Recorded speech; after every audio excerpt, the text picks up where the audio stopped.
Do you believe in ghosts? Well, what about ghost ships?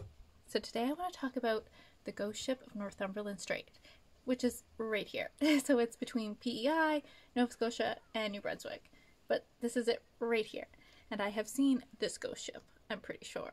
So this ghost ship of Northumberland Strait has been seen for over 200 years. And there's different descriptions of it, but usually it's a 3 to 4 mast ship. And these sails are on fire, and you can see crewmen and dogs on the ship.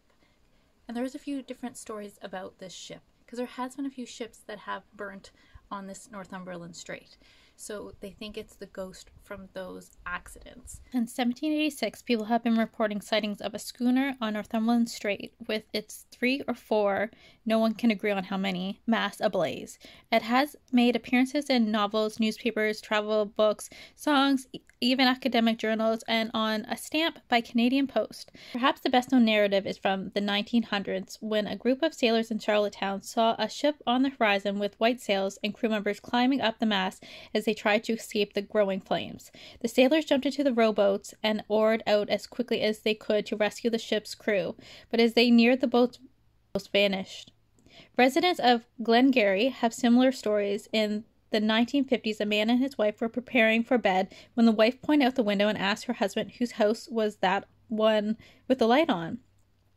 There were no houses in the direction she was pointing, only water.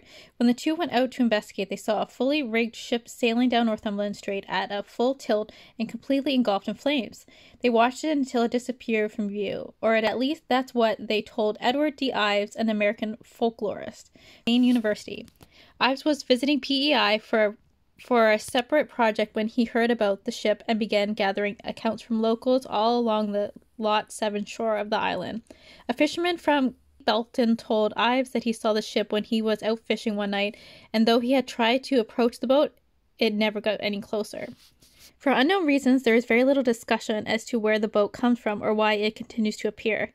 People seem more fixated on seeing it than questioning what its unfinished business in the waters may be.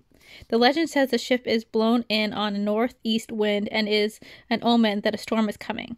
But there is very little written and absolutely no consensus over the story that started it all. Ronald H. Sherwood, one of the first people to put the legend to paper, in his 1948 book Story Parade Officers, some whisperings he heard about the ship's origin. It was a pleasure craft that caught fire after a lamp was upturned during a drunken brawl. It was an immigrant ship bound for Quebec that was blown off course and struck by lightning. It is the remains of a ship that went missing after it left port, either Scotland or Shippagan Island, depending on what version you hear. Ives' informants offered a theory that the pirates set fire to a religious boat carrying nuns and priests. It prefers to connect the dots between real-life ships and mutinies that happen along the coast and other fire ship sightings. People still report seeing the flaming vessel. In 2008, a Nova Scotian paper published the account of a teenage boy who saw a white and gold ship in Tatamagouche. The Northumberland Strait separates PEI from Nova Scotia and New Brunswick, and each province has its own account of the burning boat.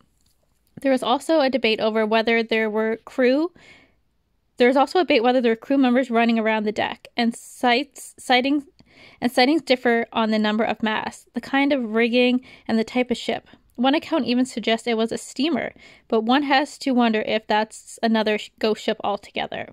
After all, the coastline of Canada is littered with them. So this ship can be seen all year round, but it's most common in fall and spring. And I did see it in the fall. I saw it, I believe, 2 times. I was inside and I had been up all night. So it's around like 6 in the morning because I recently had an accident and I was in a lot of pain. Still am in a lot of pain, but I just couldn't sleep most of the night. So I'd be up and I was sitting in front of our big bay window that I'll show here. You normally see boats, you see lights. So you're used to what looks normal, right? You know what's normal. And I saw this ship with masts, which is weird because you normally don't see ships out there with masts anymore. And it was burning. You could see the flames everywhere. And so I grabbed my binoculars and looked, and you could see it. Like, it was obvious, and you could see, like, people, but, like, you could see through the people. And you could see through the ship. It was so strange. And then I looked this up. I hadn't known that there was the ghost ship Northumberland Strait when I saw it. So I looked it up, and I was like, that's what I saw. But, yeah, this ship has been around forever. And there's plenty of sightings over on PEI. That seems to be where you get a lot of the sightings. And PEI is right over there. The bridge is actually just slightly over there, so we're very close. It's just a quick little explanation about the ghost ship of the Northumberland Strait. And I had to talk about it because it's close to Halloween and I've definitely seen this ship and I thought it was so eerie. But thanks so much for joining me. Bye bye!